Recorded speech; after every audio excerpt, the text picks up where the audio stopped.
Halo semuanya, kembali lagi bersama Infinity Story.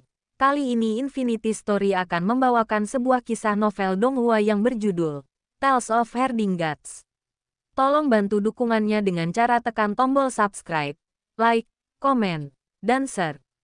Bab 179, Pil Pemulihan Roh, Teknik Suplemen Hebat. Naga kilin menyelam ke dalam danau, menimbulkan gelombang. Di permukaan danau, seorang Taois bergegas mendekat sambil memegang cambuk. Dia mengibaskannya ke arah air, dan untayan sutra yang tak terhitung jumlahnya berhamburan turun seperti jaring ikan raksasa, berusaha menjebak naga kilin di dalam danau. Ledakan, permukaan danau bergetar hebat. Sang Taois mengeluarkan erangan tertahan saat cambuknya meledak, hanya menyisakan gagangnya. Menyadari bahwa dia bukan tandingan naga kilin ini, dia bergegas pergi sambil berteriak, "Jenius! Kau berani mandi di danau naga giok kekaisaran dan memukulku. Tunggu saja hukuman matimu." Tak lama kemudian, para cendekiawan Akademi Kekaisaran keluar dari aula yang murni dan menuju ke kediaman cendekiawan. Hari ini, Taois Ling Yun telah memberikan kuliah di aula yang murni.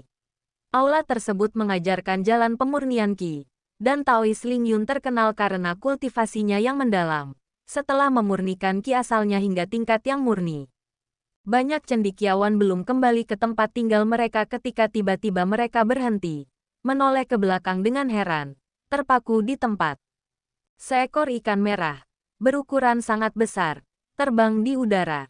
Ikan merah itu ditutupi sisik merah tua dan memiliki tanduk naga di kepalanya. Karena telah menyerap Qi 9 naga dari tempat ini selama bertahun-tahun, kepalanya sebagian telah berubah menjadi naga, tampak seperti makhluk setengah ikan, setengah naga dengan mulut penuh gigi tajam, terlihat sangat ganas. Namun, saat ini, ikan raksasa itu terikat oleh beberapa untayan Qi asal, sehingga tidak dapat bergerak. Angin iblis membawa ikan itu langsung menuju kediaman cendekiawan, menyebabkan banyak cendekiawan menatap dengan mata terbelalak. Di belakang ikan raksasa ini terdapat naga kilin yang jauh lebih besar, yang mengibaskan air dari tubuhnya saat berlari. Seekor rubah putih berdiri di dahi naga kilin, memanipulasi angin iblis untuk membawa ikan tersebut. Naga kilin dan rubah itu bersiul memasuki kediaman cendekiawan, lalu menjatuhkan ikan raksasa itu ke halaman cendekiawan Qin dengan bunyi gedebuk keras. Rubah kecil itu bergegas masuk ke halaman dan menutup pintu. Seorang cendekiawan bergumam, "Ikan itu, kelihatannya seperti salah satu raja ikan danau naga giok, yang disebut ikan mas naga merah. Itu adalah hidangan kekaisaran yang digunakan kaisar untuk menjamu para pejabat sipil dan militer selama tahun baru." Seorang cendekiawan di dekatnya juga tampak linglung, bergumam, "Tahun lalu, ayahku mendapat kehormatan dari kaisar dan berkesempatan mencicipi sup ikan di jamuan naga kekaisaran. Dia memujinya tanpa henti dan masih mengatakan kepadaku bahwa itu adalah hidangan kelas dunia, tetapi ikan mas naga merah itu hanya sepanjang 1 kaki. Yang ini." Sebelum para cendekiawan lainnya tersadar, pintu Qinmu terbuka lagi. Rubah putih itu menyelinap keluar, melihat sekeliling, lalu berlari ke pohon murbei. Ia menyemburkan angin iblis, menebang pohon murbei itu. Menggunakan angin iblis sebagai bilah melengkung, ia memotong pohon itu menjadi batang kayu bakar dan membawanya kembali ke halaman. Rubah kecil itu melakukan beberapa perjalanan, membawa kembali batang pohon itu juga. Tak lama kemudian, asap tebal mengepul dari halaman Qinmu. Jelas, rubah kecil dan naga kilin sedang menyalakan api untuk memanggang ikan.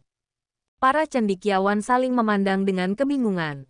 Kuting bergumam, "Itu adalah pohon kemajuan yang ditanam oleh King San Sangren dari Aula Qingyang, Akademi Kekaisaran.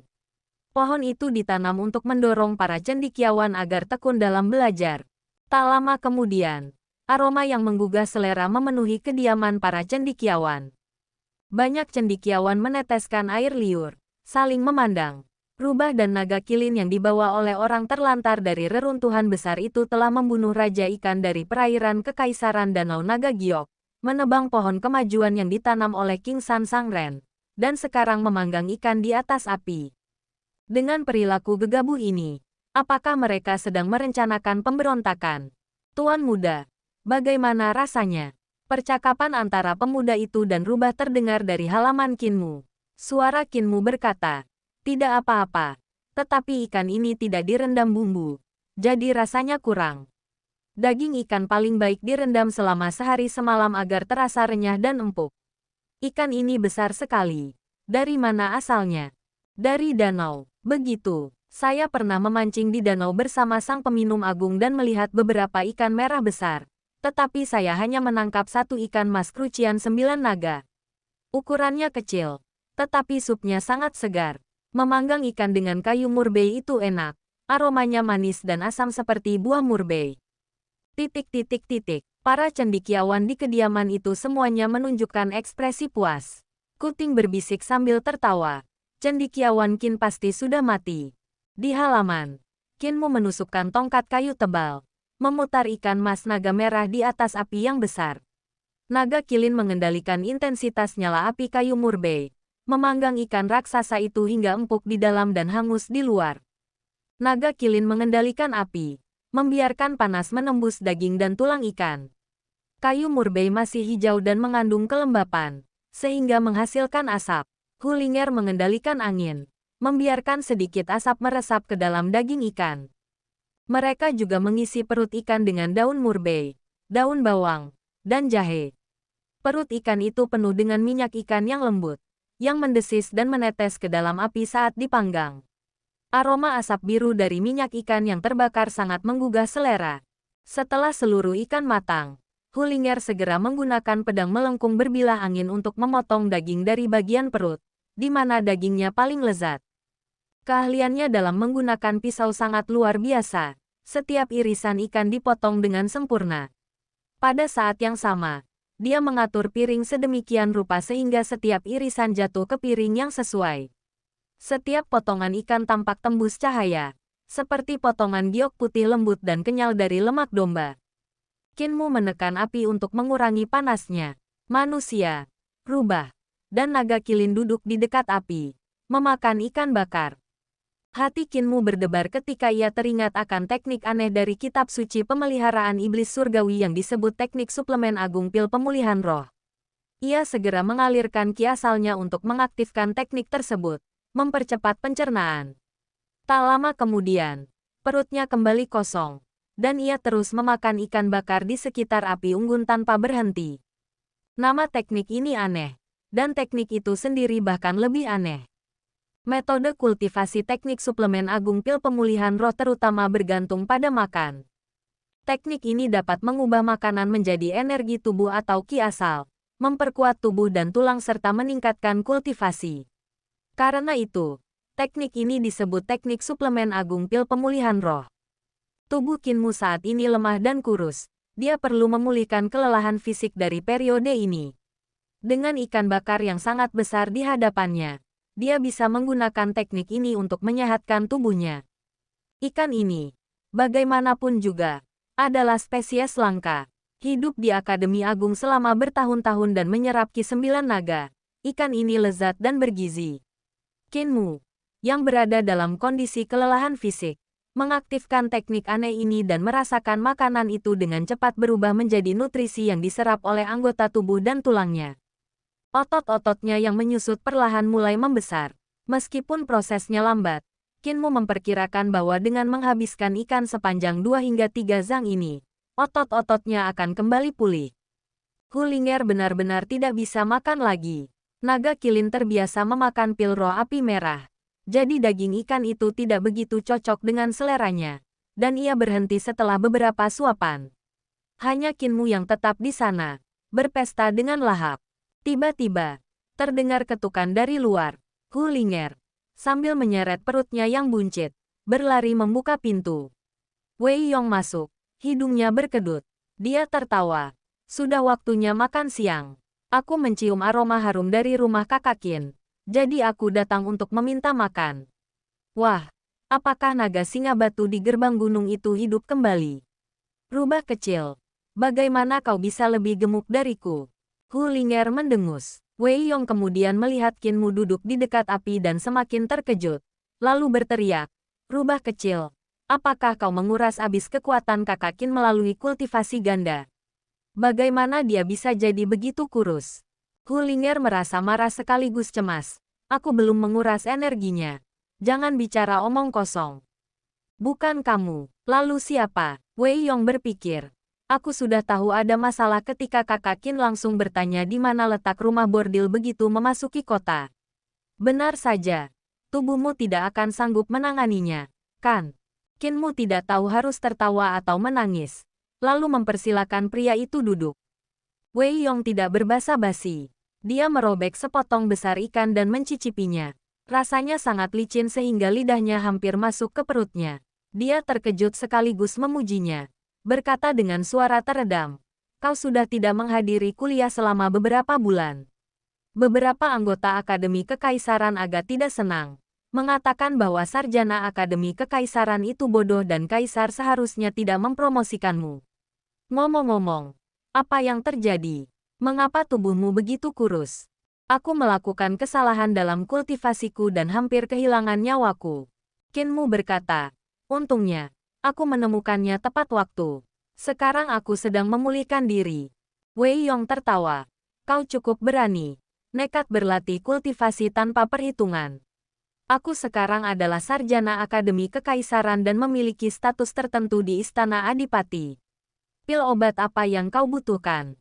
Aku akan mengambilnya dari Istana Adipati untuk menyehatkan tubuhmu. Qinmu menggelengkan kepalanya dan berkata, setelah aku menghabiskan ikan ini, tubuhku akan pulih. Tidak perlu minum pil roh. Tahukah kau, Basan Libationer dan Grand Libationer Gu terlibat perkelahian. Mereka bertarung di luar ibu kota hingga babak belur dan memar, bahkan membuat kaisar khawatir. Wei Yong bersendawa dan berkata, ayahku pergi untuk menengahi. Dan pejabat tingkat satu lainnya juga pergi untuk membujuk mereka. Baru kemudian mereka dihentikan. Aku baru saja keluar untuk bertanya-tanya. Dan konon kaisar memanggil mereka berdua dan memberi mereka teguran keras. Setelah mengumpulkan berita, aku kembali ke sini untuk makan. Sebelum kau kembali, Basan Libationer menemuiku dan mengatakan dia ingin mengajakku berlatih. Kurasa, Saudara Wei, jangan bicara sambil makan. Tak lama kemudian, pemuda gemuk Wei Yong menjadi semakin bulat. Ia benar-benar tidak bisa makan lagi. Namun ia melihat Qinmu masih makan daging dengan suapan besar.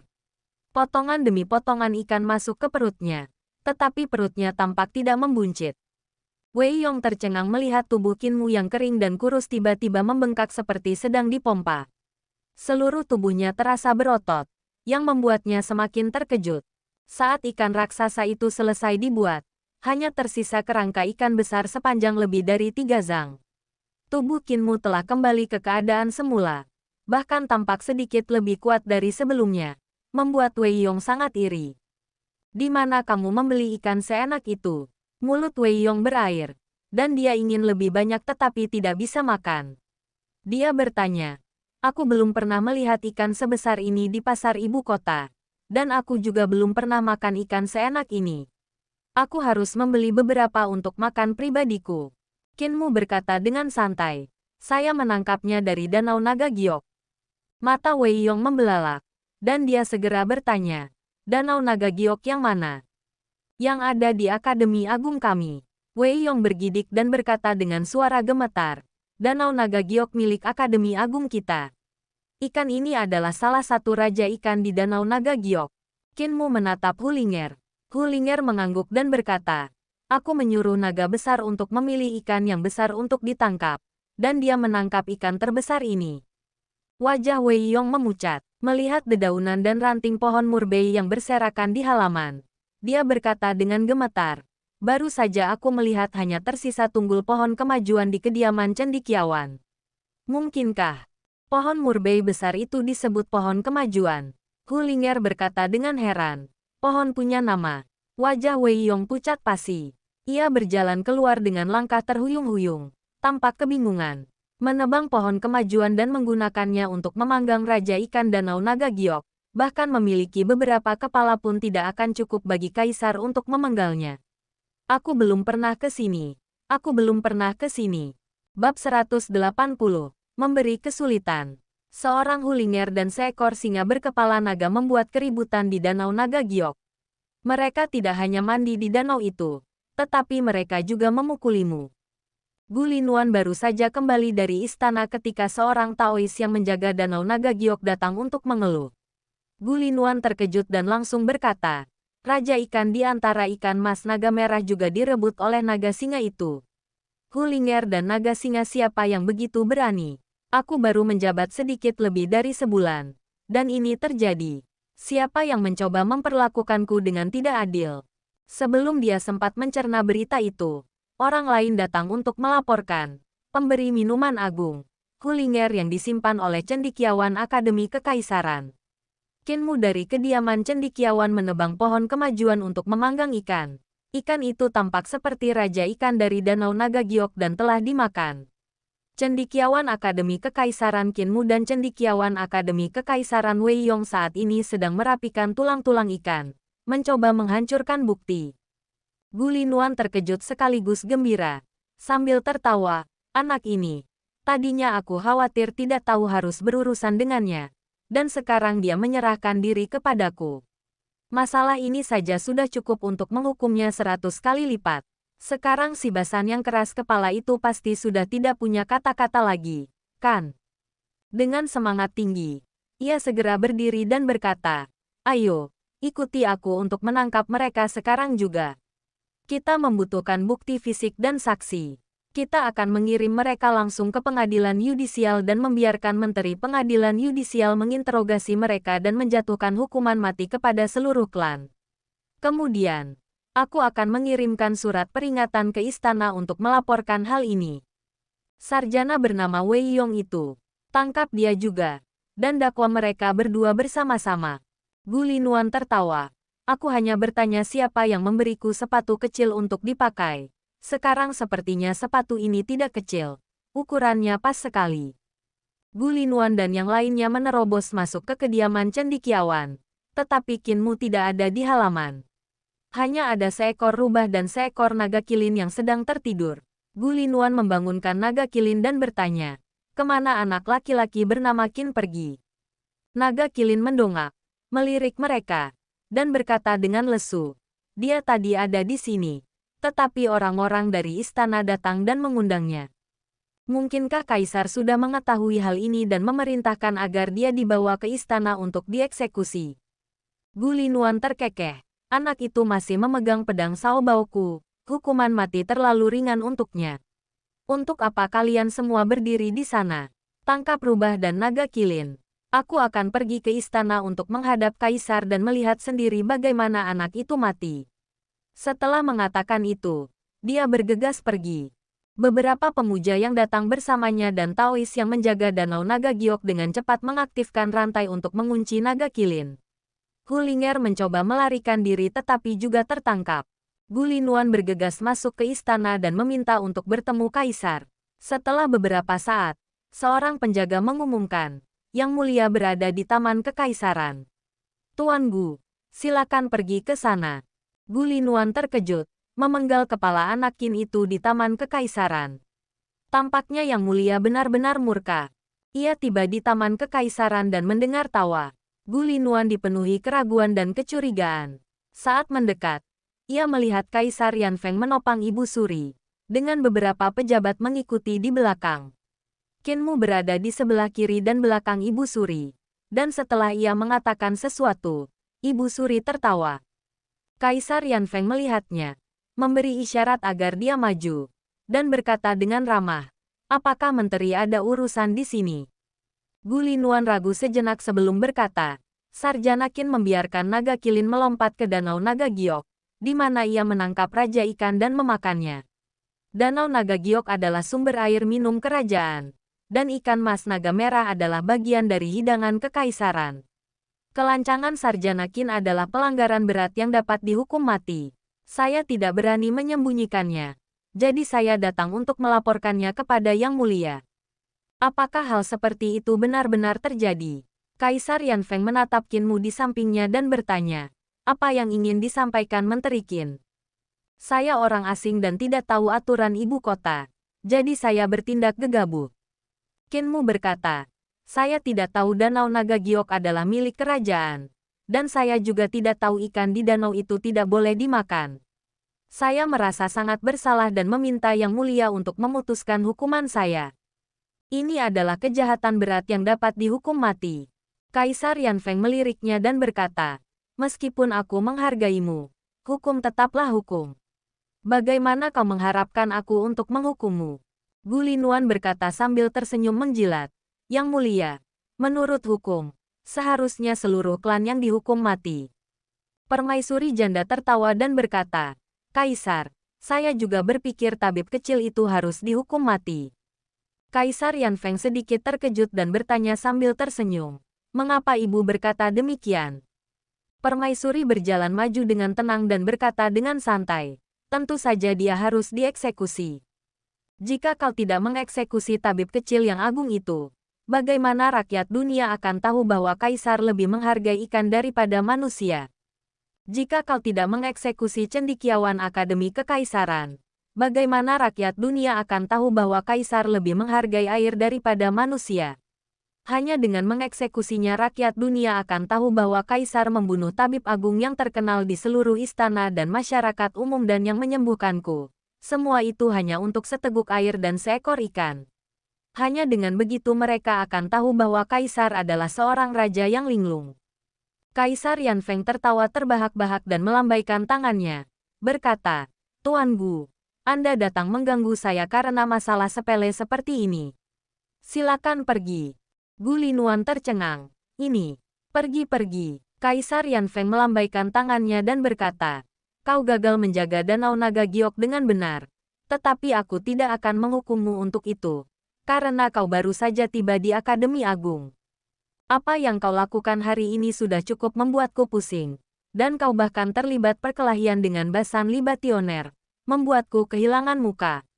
Jika kau menang, itu akan berbeda. Tetapi kau benar-benar kalah. Seorang Grand Libationer yang tidak mampu mengalahkan Libationer. Kau telah membuatku kehilangan semua muka. Kembalilah dan renungkan dirimu. Sesuai perintahmu. Gu Linuan merasa sangat tersinggung. Tepat sebelum ia pergi, Qin Mu berkata, Tuan Gu, mohon jangan mempersulit rubahku dan naga kilin itu.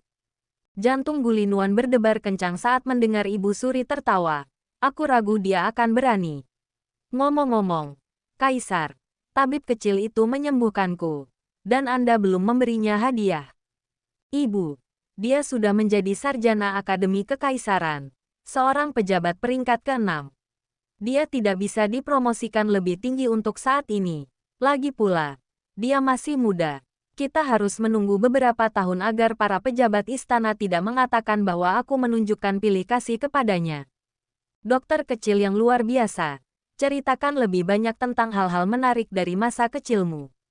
Gu Linuan berjalan jauh, meninggalkan istana, dan kembali ke Akademi Agung. Hatinya dipenuhi amarah yang terpendam dan tak tahu harus dilampiaskan kemana. Pendeta Tao yang menjaga Danau Naga Giok dengan cepat melangkah maju dan bertanya, Yang Mulia Pendeta, apakah pencuri itu telah dieksekusi? Semua ini gara-gara campur tanganmu. Kalau saja kau mengawasi danaumu sendiri daripada membuat kekacauan ini, aku tidak akan bau amis seperti ikan. Gu Linuan menatapnya tajam dan membentak, lepaskan rubah itu dan naga kilin. Taois penjaga danau itu merasa sangat tersinggung, tidak tahu bagaimana ia telah menyinggung perasaannya. Ia tidak punya pilihan selain melepaskan Hulinger dan naga kilin, sambil berkata, Yang Mulia Pendeta, kami sudah mengirim orang untuk menangkap Wei Yong, tetapi dia mengikuti Pendeta Basan, dan Pendeta Basan tidak mengizinkan kami membawanya. Mengenai hal ini, apa latar belakang Wei Yong? Dia berasal dari keluarga Adipati Wei. Jangan mencari masalah di tempat yang tidak ada masalah. Di Taman Kekaisaran, Ibu Suri berbicara dengan Qin Mu untuk beberapa saat. Qin Mu memeriksa denyut nadinya lagi dan meresepkan beberapa dosis obat, sambil berkata, Ibu Suri pulih dengan sangat baik, tidak ada masalah tersembunyi yang tersisa. Bagus, Permaisuri janda tersenyum dan berkata, terima kasih atas kerja kerasmu, dokter kecil yang agung. Qin Mu bangkit untuk berpamitan, tetapi Kaisar Yanfeng tersenyum dan berkata, Menteri, tunggu sebentar. Saya ada beberapa hal yang ingin saya sampaikan kepada Anda. Qin Mu berhenti, dan Kaisar Yanfeng berjalan ke sisinya, memberi isyarat kepada para kasim, penjaga, dan pelayan istana untuk mundur. Saat mereka berjalan menuju pintu keluar taman kekaisaran, Kaisar tersenyum dan berkata, "Mahasiswa Akademi Kekaisaran saya, pemimpin Sekte Iblis Surgawi, orang terlantar dari reruntuhan besar, dan murid Raja Racun berwajah giok, Menteri Qin, Anda memiliki cukup banyak identitas." Qin Mu sedikit terkejut, dan langkahnya tanpa sadar melambat. Jika guru kekaisaran Yankang saja bisa tahu bahwa dia adalah pemimpin sekte baru dari Sekte Iblis Surgawi, Kaisar Yanfeng tentu memiliki caranya sendiri untuk mengetahuinya. Kaisar Yanfeng sudah berjalan lebih dulu dan menoleh ke belakang sambil tersenyum. Mengapa menteri belum menyusul? Qin Mu mempercepat langkahnya dan berkata sambil tersenyum, "Kekayaan yang mulia seluas langit." Kaisar Yanfeng tertawa terbahak-bahak. Sebagai sekte nomor 1 dari Jalan Iblis dan Tanah Suci nomor 1, bagi pemimpin Sekte Iblis Surgawi untuk menjadi murid Putra Langit, keberuntungan saya memang seluas langit. Tetapi itu bisa menjadi keberuntungan besar, atau bisa juga menjadi duri dalam daging saya. Menteri Qin, menurut Anda apakah itu keberuntungan atau ancaman internal yang serius? Qin Mu tersenyum dan bertanya, "Yang mulia, jika guru Dao dari Sekte Dao menyerah kepada Anda, pangkat apa yang akan Anda berikan kepadanya?" Kaisar Yanfeng berkata dengan sungguh-sungguh, "Guru Dao dari Sekte Dao memegang kepemimpinan jalan kebenaran di dunia. Aku akan menganugerahinya peringkat pertama, memberinya gelar raja, dan menjadikannya turun-temurun." Qin Mu bertanya lagi, "Jika Tathagata dari kuil suara guntur agung menyerah kepadamu, pangkat apa yang akan kau berikan kepadanya?" Kaisar Yanfeng berkata, "Tathagata adalah pemimpin jalan Buddha. Jika beliau bersedia memasuki istana sebagai pejabat, saya akan menganugerahinya peringkat pertama dan memberinya gelar leluhur." Qin Mu berkata, "Dari 3 tanah suci agung kedamaian abadi, pemimpin Sekte Dao dan kuil guntur agung akan diberikan peringkat pertama dan diberi gelar raja dan leluhur. Sekte Suci Surgawi juga merupakan tanah suci. Namun ketika pemimpin Sekte Suci Surgawi mengambil inisiatif untuk menyerah kepada Yang Mulia hanya memberinya posisi peringkat ke-6 yang remeh dan bahkan mempertanyakan apakah dia adalah aset atau ancaman internal. Bukankah ini akan mengecilkan hati para menteri yang setia dan orang-orang saleh?" Kaisar Yanfeng sedikit terkejut, lalu mengangguk dan berkata, "Apa yang kau katakan masuk akal. Namun, aku tidak bisa langsung mempromosikanmu. Kau masih terlalu muda. Promosi langsung akan menimbulkan gosip, dan kebanyakan orang mungkin akan bisa menebak identitasmu." Qin Mu setuju. Kaisar Yanfeng terdiam sejenak sebelum berkata, "Aku tahu ada perselisihan antara kau dan Gulinuan, dan aku tahu kau mengambil pedang Shaobao miliknya. Kau adalah pemimpin Sekte Iblis Surgawi. Hatimu seharusnya lapang. Jangan selalu mencoba mempersulitnya. Aku telah menempatkannya di Akademi Agung. Jika kau mempersulitnya, aku juga akan kehilangan muka." Qin Mu merasa sedikit tersinggung. "Yang mulia, bagaimana mungkin saya berani memberinya sepatu kecil untuk dipakai?" Kaisar Yanfeng berkata sambil tersenyum tipis, "Bukankah kau baru saja memberinya sepasang sepatu kecil untuk dipakai hari ini, membuatnya tidak bisa menjaga harga dirinya? Tenang saja, soal keberanian, tak seorang pun bisa menandingi guru besar kekaisaran. Jika aku berani memanfaatkannya, aku juga berani memanfaatkanmu. Jangan ragu sedikit pun. Baiklah, kau boleh pergi." Qin Mu berjalan keluar istana dengan perasaan segar. Dia menghembuskan napas lega dan benar-benar rileks. Guru besar kekaisaran Yankang mengetahui identitas aslinya, dan jika Kaisar Yanfeng tidak mengetahuinya, dia pasti akan sedikit khawatir. Sekarang setelah Kaisar dan guru besar kekaisaran mengetahuinya, sebenarnya lebih aman. Dia tidak perlu khawatir kedua tokoh besar ini akan bertindak melawannya. Lebih dari 10 hari kemudian, kamar barat Qin Mu dipenuhi tumpukan koin dafeng yang ditukar dengan air liur naga. Basan Libationer membawa Wei Yong dan pewaris Minyu keluar untuk berlatih, dan mereka mampir ke kamar baratnya untuk mengambil beberapa kantong uang. Qin Mu tidak keberatan, karena dia sekarang sangat kaya. Dalam waktu luangnya beberapa hari terakhir, Ia memurnikan pil roh api merah dan jenis pil roh lainnya untuk mengisi kembali energi mental. Karena ia menggunakan teknik Buddha saat memurnikan jenis pil roh kedua ini, lantunan doa Buddha akan terpancar dari pil tersebut setelah selesai dibuat. Oleh karena itu, Qin Mu menyebut jenis pil ini sebagai pil roh Buddha. Selama hari-hari itu, ia pergi ke perbendaharaan untuk membeli obat-obatan dan hampir membeli habis beberapa lusin jenis bahan obat. Baru-baru ini, Akademi Agung mengadakan latihan berskala besar untuk memilih cendekiawan untuk garis depan. Para pejabat perguruan tinggi kekaisaran dari setiap aula akan memimpin para cendekiawan ke garis depan untuk menumpas pemberontakan. Qin Mu juga secara khusus ditunjuk oleh Gu Linuan, yang bersikeras mengirimnya ke garis depan. Lebih jauh lagi, karena Qin Mu memegang posisi peringkat ke-6 sebagai sarjana Akademi Kekaisaran, perlakuannya hampir setara dengan pejabat perguruan tinggi kekaisaran, sehingga Gu Linuan juga memberi Qin Mu beberapa sarjana untuk dipimpin.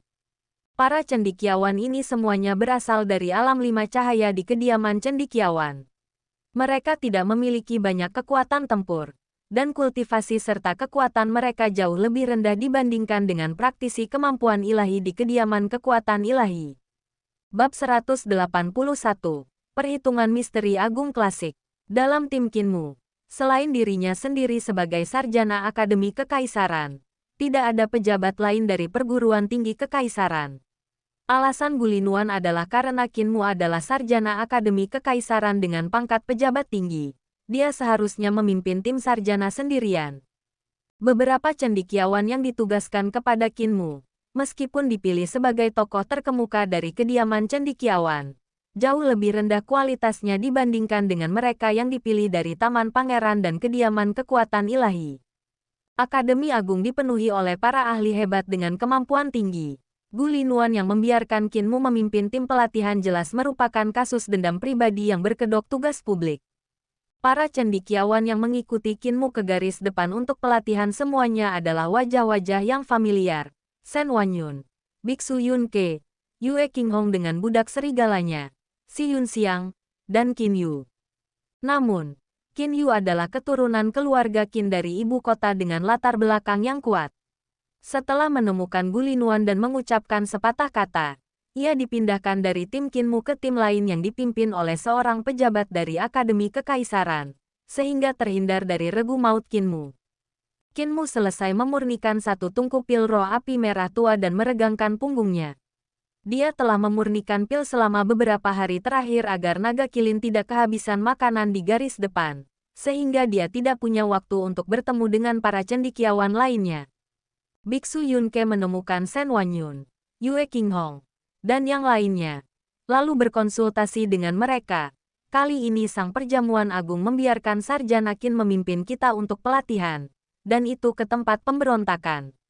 Diperkirakan tidak ada jalan kembali. Pasti kematian. Tim kita bahkan tidak memiliki satupun praktisi kemampuan ilahi. Shen Wanyun menggelengkan kepalanya dan berkata, ada. Yang lain menatapnya. Shen Wanyun berkata dengan acuh tak acuh, aku telah menekan kultivasiku.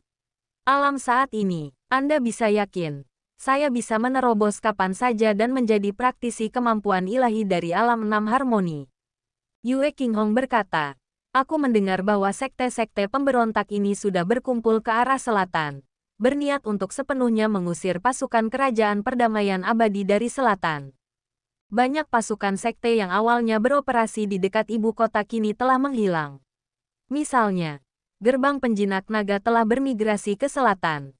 Sekarang, selatan Sungai Yong sepenuhnya merupakan wilayah pasukan pemberontak. Dengan begitu banyak sekte yang berkumpul di sana, berapa banyak praktisi kemampuan ilahi yang akan ada?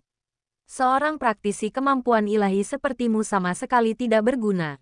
Shen Wanyun mengerutkan kening. Pengalaman Sarjana Qin di dunia persilatan terlalu dangkal. Berapa umurnya? Sudah berapa kali dia berkelana di dunia persilatan? Dengan dia memimpin kita, ini lebih banyak membawa malapetaka daripada keberuntungan.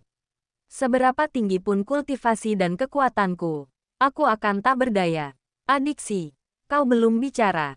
Bagaimana pendapatmu? Si Yun Xiang tersenyum malu-malu dan tidak berbicara. Semua orang terdiam. Biksu Yun Ke menghela napas. Sebaiknya kita pergi ke menara catatan surgawi dan memilih satu atau dua kemampuan ilahi tipe pelarian. Mungkin itu akan berguna. Akhirnya, hari keberangkatan tiba. Di depan aula Akademi Kekaisaran, ratusan cendekiawan berkumpul. Satu persatu, para pejabat kolese kekaisaran memeriksa barisan mereka. Kemudian, kapal-kapal menara terbang dan mendarat di depan aula Akademi Kekaisaran. Dan para pejabat memimpin tim masing-masing ke kapal mereka. Sarjana Qin, bukankah Anda menyewa kapal? Gulinuan berjalan mendekat dan berkata sambil tersenyum. Perjalanan kali ini cukup jauh. Jika berjalan kaki, akan memakan waktu lebih dari 10 hari. Anda adalah sarjana Akademi Kekaisaran. Tentu Anda tidak begitu pelit sampai tidak mampu membayar uang sebanyak ini. Qinmu tetap tenang dan terkendali. Sambil tersenyum. Terima kasih atas perhatian Anda, Grand Libationer. Saya sangat miskin sehingga yang tersisa hanyalah uang. Jadi saya mengeluarkan biaya besar untuk menyewa kapal cepat. Kapal itu akan segera tiba. Tungku pil di kapal itu dimurnikan oleh saya. Sangat cepat. Shen Wanyun dan yang lainnya saling pandang. Berpikir, sungguh pelit. Bahkan tungku alkimia pun dimurnikan sendiri. Mungkin itu hanya perahu kecil. Tapi dia benar-benar tahu pemurnian artefak. Dia belum pernah ke aula karya ilahi, di mana dia belajar pemurnian artefak. Di dalam Akademi Agung, terdapat aula karya ilahi tempat orang belajar pemurnian artefak dan penempaan harta karun. Para pejabat aula karya ilahi juga memegang jabatan di Istana Kekaisaran. Pabrik pengawasan pembuatan kapal dan pabrik pengawasan persenjataan dipimpin oleh para pejabat dari aula karya ilahi. Sejak memasuki Akademi Agung, Qinmu belum pernah sekalipun mengunjungi aula karya ilahi, sehingga mustahil baginya untuk mempelajari pengetahuan tentang penempaan dan pengecoran. Tidak lama kemudian, kapal-kapal menara itu lepas landas dan meninggalkan Akademi Agung satu persatu. Yunke dan yang lainnya menunggu dengan cemas ketika tiba-tiba mereka melihat sebuah kapal menara reyot terombang-ambing di udara, perlahan mendarat di depan aula Akademi Kekaisaran. Kapal kita sudah sampai. Qinmu tertawa. Shen Wanyun, Yunke, Yue Qinghong, dan yang lainnya mengerutkan kening dalam-dalam. Kapal ini penuh lubang. Udara bocor di mana-mana, dan tiang layarnya patah tanpa layar yang terlihat. Seorang pria bertubuh kekar tanpa baju muncul di kapal menara. Wajahnya tampak garang dan sama sekali tidak terlihat seperti orang baik. Tubuhnya dipenuhi tato. Dia melambaikan tangan ke arah Qinmu dan tertawa terbahak-bahak. Kakak Qin, aku terlambat. Aku terlambat. Qinmu berjalan maju bersama Hulinger dan Naga Kilin. Sambil tersenyum. Terlambat 1 atau 2 hari bukanlah masalah. Apa yang terjadi dengan kapalmu? Kapal itu baik-baik saja saat terakhir kali kulihat. Mengapa menjadi begitu rusak hanya dalam beberapa hari? Sama-sama, aku pergi perjalanan bisnis dan bertemu lagi dengan perempuan dari benteng 3 keajaiban itu. Dia memasang serangga padaku. Aku melaju terlalu cepat dan menabrak kawanan serangga itu.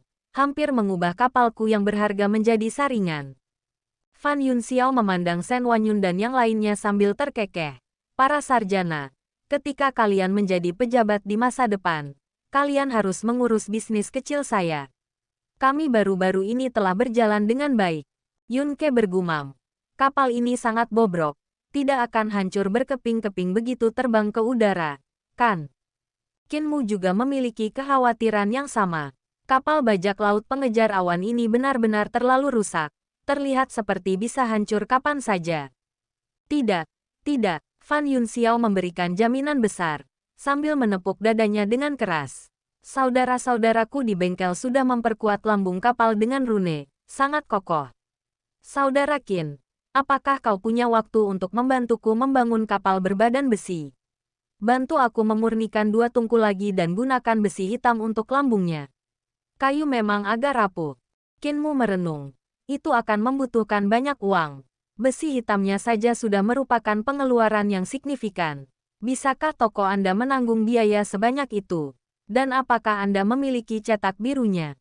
Fan Yunxiao menggosok-gosok tangannya dengan keras. Selama bertahun-tahun, aku telah merampok, berbisnis di mana-mana dan menabung cukup banyak. Total kekayaan bersiku seharusnya cukup untuk membuat kapal berbadan besi. Adapun cetak birunya, itu sulit didapatkan. Semuanya, silakan naik ke kapal. Kita akan bicara lebih lanjut setelah berada di kapal. Semua orang naik ke kapal. Yue Qinghong melihat sekeliling. Para pekerja di kapal semuanya bertato dan tampak garang. Beberapa memiliki bekas luka panjang. Beberapa kehilangan hidung atau mata. Dan semuanya dipenuhi dengan ki jahat. Jelas mereka bukan orang baik. Kapal yang rusak itu perlahan naik ke udara. Bergerak lambat seperti seekor lembu tua yang menarik gerobak rusak saat meninggalkan ibu kota. Melihat ini, semua orang menjadi semakin sedih. Shen Wanyun berbisik. Orang-orang di kapal ini bukan orang baik. Mereka adalah bandit yang merampok dan membunuh. Kekuatan mereka sangat tinggi. Dan sebagian besar adalah praktisi kemampuan ilahi. Pengalaman Jiang Hu Sarjana Qin masih dangkal. Dia mungkin terjebak dalam rencana para bandit. Kita harus berhati-hati di jalan agar tidak dirampok oleh mereka. Tepat setelah dia mengatakan ini, kapal yang rusak itu tiba-tiba berakselerasi, mengeluarkan suara siulan tajam saat melesat di udara. Getaran hebat pun terjadi. Kecepatan kapal yang rusak itu melebihi kecepatan suara. Menempuh jarak 1 li dalam sekejap. Beberapa tong anggur di kapal terlempar dan meledak di udara akibat tekanan udara. Semua orang buru-buru menenangkan diri, melihat sekeliling dengan terkejut. Mereka melihat bahwa kapal yang rusak dengan cepat menyusul kapal menara mewah yang telah terbang selama setengah hari, meninggalkan mereka jauh di belakang. Kecepatan kapal yang rusak ini sungguh luar biasa cepat. Dengan kecepatan ini, mereka akan mencapai Sungai Yong hanya dalam 1 atau 2 hari. Qinmu sudah terbiasa dengan hal itu. Lagi pula, dia telah menyempurnakan tungkupil. Jadi tidak ada alasan untuk terkejut. Tidak apa-apa. Tidak apa-apa. Itu tidak akan hancur. Fan Yunxiao menghibur semua orang. Sambil berkata, awalnya saya mengira bas ini akan rusak.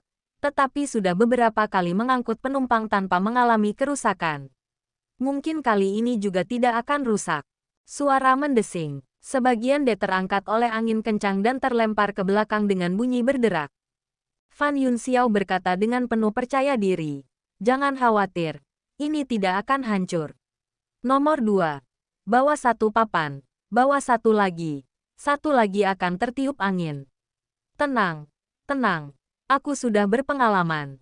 Tiba-tiba, kapal menara itu melewati daerah yang diguyur hujan. Hujan turun di sana, dan kapal itu melaju menembus hujan deras. Fan Yunxiao berlumuran noda warna-warni di mana-mana. Hu Ling'er berseru, "Xiao tua, tato Anda hanyut terbawa hujan." Para bandit lainnya di kapal bajak laut pengejar awan juga basah kuyup, dan tato mereka luntur. Seorang pekerja berteriak, "Kakak, bekas luka saya terhapus oleh hujan." Fan Yunxiao juga sedikit malu dan berkata, carilah pelukis untuk menggambarnya kembali untuk kita setelah kita turun dari kapal. Tapi karena kita sudah bertaubat, sepertinya kita tidak perlu menggambar tato lagi. Nomor 2. Lepaskan penutup matamu. Lihat, kau telah menakut-nakuti para cendekiawan. Mualim pertama melepas penutup matanya, memperlihatkan mata yang sebenarnya baik-baik saja. Biksu Yunke bergumam, orang-orang yang tampak seperti bandit ini sepertinya agak tidak dapat diandalkan. Namun, Qinmu sangat mengenal pemimpin bandit itu dan mengeluarkan kitab perhitungan untuk meminta nasihat kepada Fan Yunxiao. Hu Ling'er menemukan sapu tangan dan mengusap kepala naga di punggung Fan Yunxiao. Kepala naga itu langsung menghilang. Fox, hentikan. Fan Yunxiao melambaikan tangannya. Hu Ling'er mengerutkan bibir. Kupikir itu tato asli. Tapi ternyata hanya gambar. Fan Yunxiao tertawa hambar dan berkata terbata-bata. Seberapa menyakitkan itu. Tubuh kita diberikan oleh orang tua kita. Bagaimana kita bisa menggunakannya secara sembarangan? Qinmu berkata, Kakak Fan, satuan seperti satuan, puluhan, ratusan, ribuan, dan puluhan ribu dalam kitab perhitungan misteri agung ini mudah dipahami. Tetapi, Zhao, Jing, Gai, Zi, Rang, Gou, Jian, Zheng, Zai, dan Ji, angka-angka ini terlalu besar. Untuk apa angka-angka ini dihitung? Mengapa angka-angka sebesar itu dibutuhkan? Suatu kali saya bertanya kepada Guru Dao, dan beliau berkata bahwa benda-benda itu digunakan untuk perhitungan yang tak terukur. Fan Yunxiao berkata, antara Wan dan Yi terdapat sistem 10.000 kali lipat. 10.000 Wan adalah 1 Yi. Setelah Yi, terdapat sistem Yi kali lipat. 1 Yi dikalikan Yi adalah 1 Zhao. 1 Yi dikalikan Zhao adalah 1 Jing. Dan 1 Yi dikalikan Jing adalah 1 Gai. Selain itu, untuk pembagian yang tidak berakhir, setelah satuan terdapat Fan, Li, Hao, Si, Hu, Wei, Xian, Sa, Chen, Ai, Miao, Mo, Mohu, Kun Sun, Suyu, Sun Si, dan Zi, Chana, Liu De, Kong Su, dan Qing Jing, menggunakan sistem desimal berbasis 10. Fan adalah 1/10, Li adalah 1/100, dan seterusnya. 1. Qinmu terkejut dan bertanya, lalu untuk apa Kong Su dan Qing Jing melakukan perhitungan? Alat-alat ini digunakan untuk menghitung partikel terkecil dari Qi asal. Fan Yunxiao berkata, bab ke-14 dari Pedang Dao membutuhkan pembentukan rune pada partikel terkecil dari Qi asal. Tanpa perhitungan, itu tidak dapat dikuasai.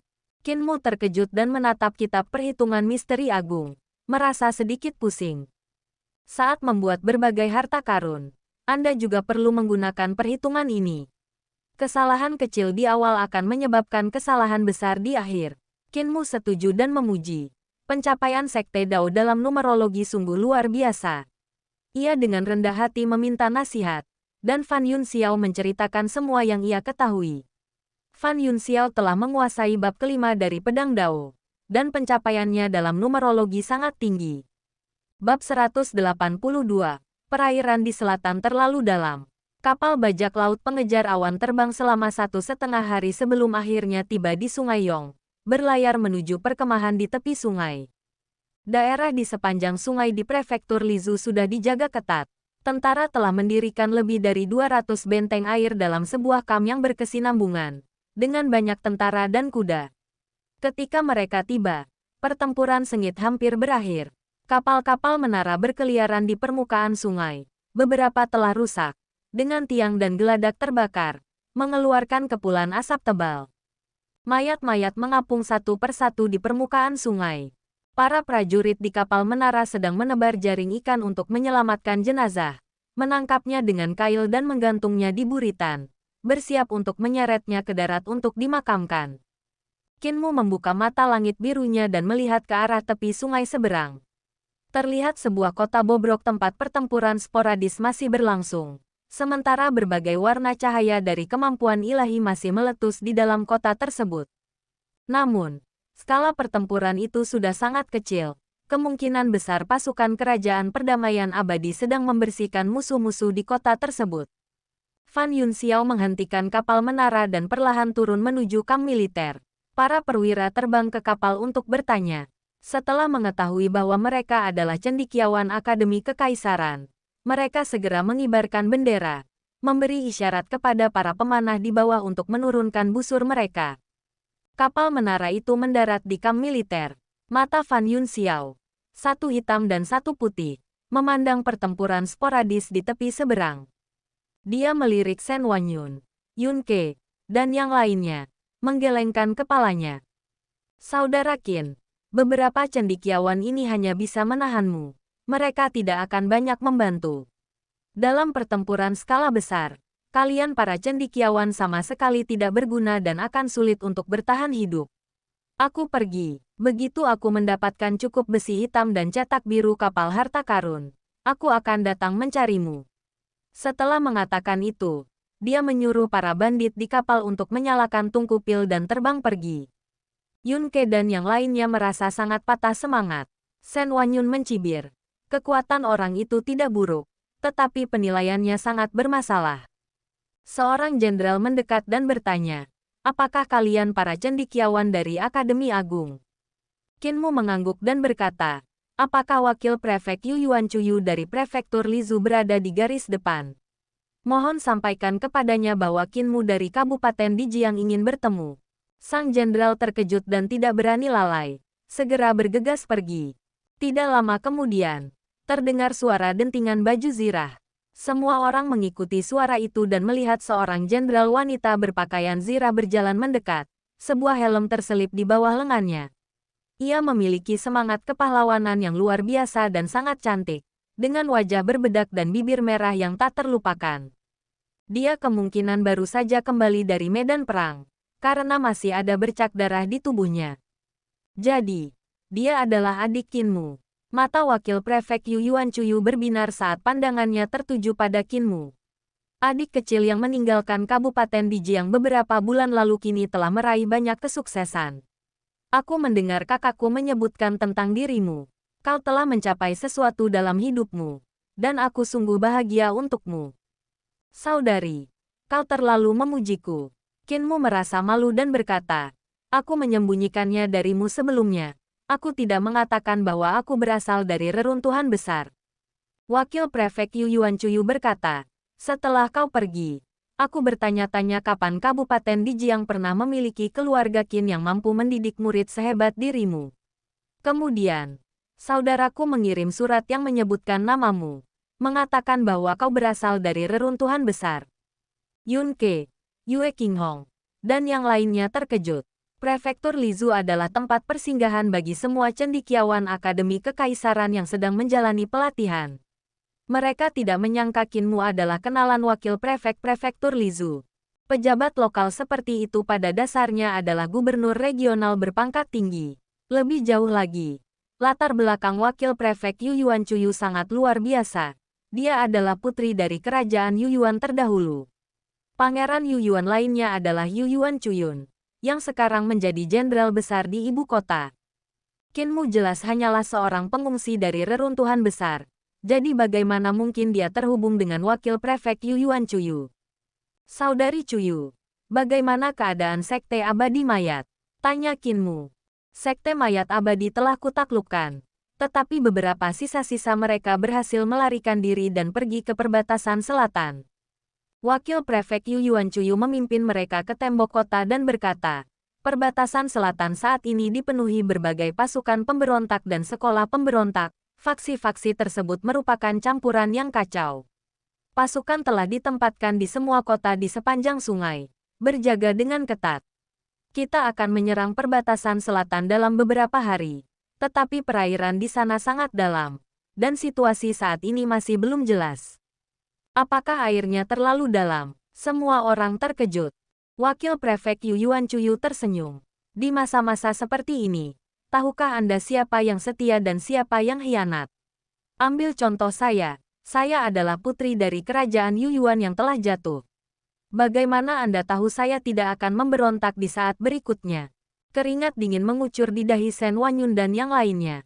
Mereka sangat khawatir bahwa jenderal wanita heroik ini akan berbalik dan membunuh mereka di saat berikutnya, mengumumkan pemberontakan. Wakil Prefek Yu Yuanchuyu berkata dengan tenang, Istana Kekaisaran terlalu terikat pada era sebelumnya. Guru besar ingin menciptakan era baru di atas fondasi ini, tetapi yang dapat ia gunakan seringkali adalah kekuatan dari era lama. Era barunya tidak dapat sepenuhnya melepaskan diri dari pengaruh era lama. Jadi, siapa yang tahu sekte mana atau pejabat kuat mana yang akan membelot selanjutnya? Biksu Yunke tergagap, tapi wakil prefek tidak akan memberontak, kan? Wakil prefek Yu Yuanchuyu menatapnya. Senyum mengerikan muncul di wajahnya sambil berbisik, coba tebak. Jika tebakanmu benar, kau mungkin tidak akan mati. Wajah Yunke memucat-pucat, dan dia hampir mengompol karena ketakutan. Seorang pejabat tinggi seperti wakil prefek Yu Yuanchuyu telah mengembangkan aura yang kuat. Meskipun dia seorang wanita, ekspresi dingin di wajahnya bisa membuat seseorang ketakutan hingga mengalami gangguan mental. Wakil prefek Yu Yuanchuyu tertawa kecil dan memanggil seorang jenderal. Setelah memberi perintah, jenderal itu segera mengerahkan pasukan, dan pasukan yang berjumlah lebih dari 1.000 orang pun tiba. Wakil Prefek Yu Yuanchuyu turun dari menara kota dan melangkah ke permukaan sungai. Di belakangnya, lebih dari 1.000 tentara juga melangkah maju, berjalan di atas air menuju tepi seberang. Qinmu mengikutinya. Langkah kakinya mendarat di sungai. Energi asal memancar dari telapak kakinya, membuatnya tetap berdiri tegak. Dia tersenyum dan berkata, "Saudari, jangan menakutinya." Shen Wanyun dan yang lainnya juga bergegas mengikuti. Masing-masing mengaktifkan ki asal mereka untuk mencegah diri mereka tenggelam ke dalam air. Mereka bisa berlari di atas air, tetapi berjalan dengan tenang di atas air agak melelahkan. Selain perlu mengendalikan air, hal itu juga membutuhkan kultivasi ki asal yang kuat. Wakil Prefek Yu Yuancuyu berkata dengan penuh minat, "Saudara, menurutmu aku tidak akan memberontak terhadap istana kekaisaran?" Qin Mu menggelengkan kepalanya, karena pemberontakan ini sendiri adalah permainan yang dirancang oleh guru kekaisaran untuk membersihkan istana dan rakyat jelata. Saudari adalah orang yang cerdas dan melihatnya dengan sangat jelas. Jika kau sedikit lebih bodoh, kau pasti sudah memberontak sejak lama dan tidak akan menunggu sampai hari ini. Wakil Prefek Yu Yuancuyu tersenyum. Kalian berdua benar dan salah. Alasan saya tidak memberontak bukan hanya karena saya cukup pintar. Tidak sedikit orang yang datang untuk membujuk saya memberontak. Semuanya datang dengan penuh percaya diri. Berpikir mereka pasti bisa membuat saya memberontak. Namun, mereka semua salah perhitungan. Keluarga Yu Yuan saya tidak menghargai tahta, melainkan rakyat Yu Yuan. Dulu, ketika kerajaan Yu Yuan masih ada, kerajaan perdamaian abadi telah tumbuh kuat dan dapat menyerang kapan saja. Ayah saya tahu bahwa jika perang pecah, negara pasti akan hancur dan keluarga akan kalah. Kemudian guru besar kekaisaran memasuki Yu Yuan untuk berdebat tentang Dao dengan ayah saya. Semua pejabat sipil dan militer hadir, dan mereka berdebat tentang tata negara dan kesejahteraan rakyat. Saya dan saudara laki-laki saya juga berada di istana. Kemudian, kami kalah.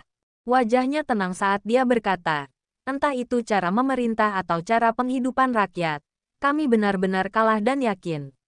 Ayahku mengundurkan diri dari tahta dan membiarkan saudaraku menggantikannya. Saudaraku tidak mau menerimanya dan menyerahkan posisi itu kepadaku. Ia menunjukkan sedikit senyum. Meskipun tidak jelas apakah itu ejekan diri sendiri atau tawa yang tulus. Saya berkata kepada guru besar Yan Kang, dalam pemerintahan, saya tidak setara dengan Anda. Dan dalam kesejahteraan rakyat, saya juga tidak setara dengan Anda. Jadi kerajaan Yu Yuan akan diserahkan kepada Anda.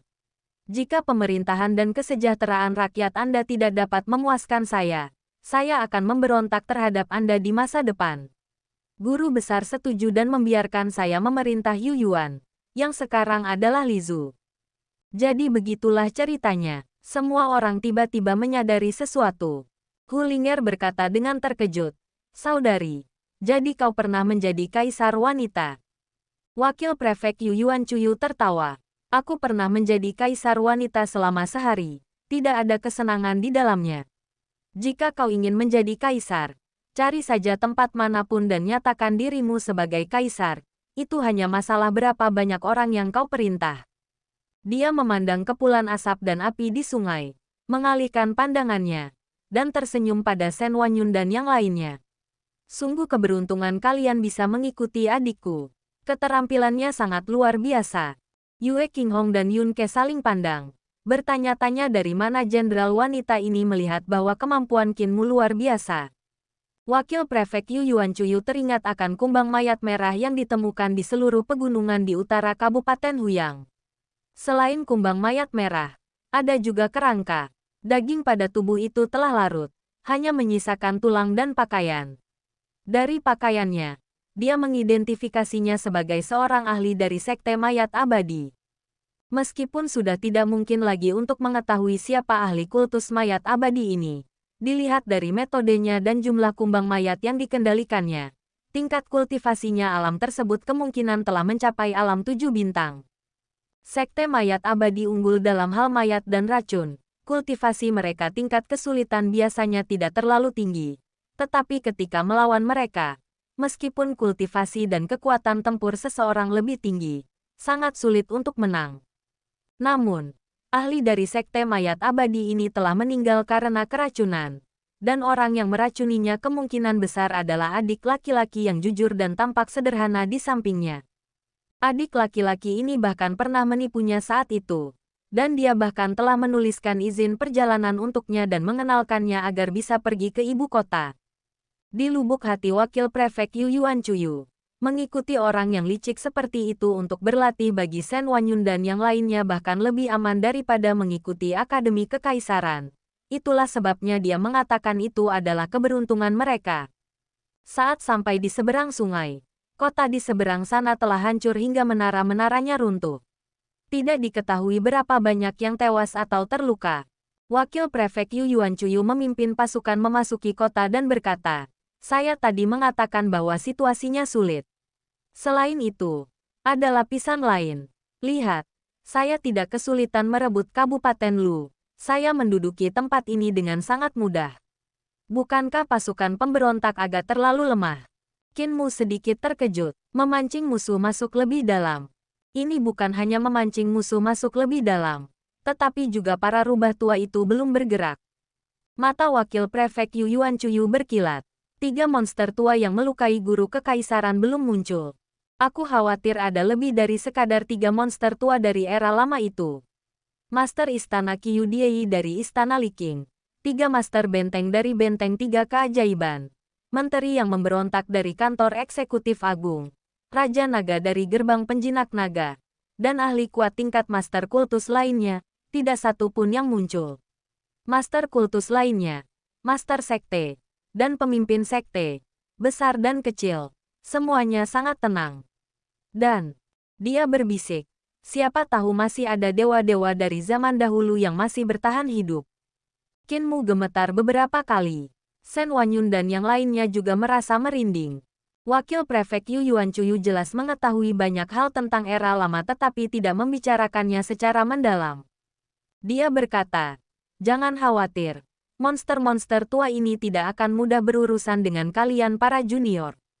Target mereka adalah guru besar kekaisaran dan para pejabat tingkat pertama istana." Bersembunyi di Kabupaten Lu adalah sebuah sekte yang tidak jauh lebih besar dari sekte mayat abadi yang disebut Sekte 9 Neter. Kabupaten Lu baru saja ditenangkan, tetapi masih ada beberapa sisa Sekte 9 Neter yang melarikan diri. Saya akan memberi kalian tugas yang mudah. Musnahkan sisa-sisa sekte tersebut. Matanya berbinar saat menatap Qin Mu dan yang lainnya. Sekte 9 Neter pandai berpura-pura menjadi hantu dan dewa. Mengklaim mereka dapat memanggil hantu dan dewa untuk membantu dalam pertempuran. Persiapkan diri kalian terlebih dahulu. Begitu para cendekiawan lainnya tiba, kalian akan pergi dan menghabisi mereka.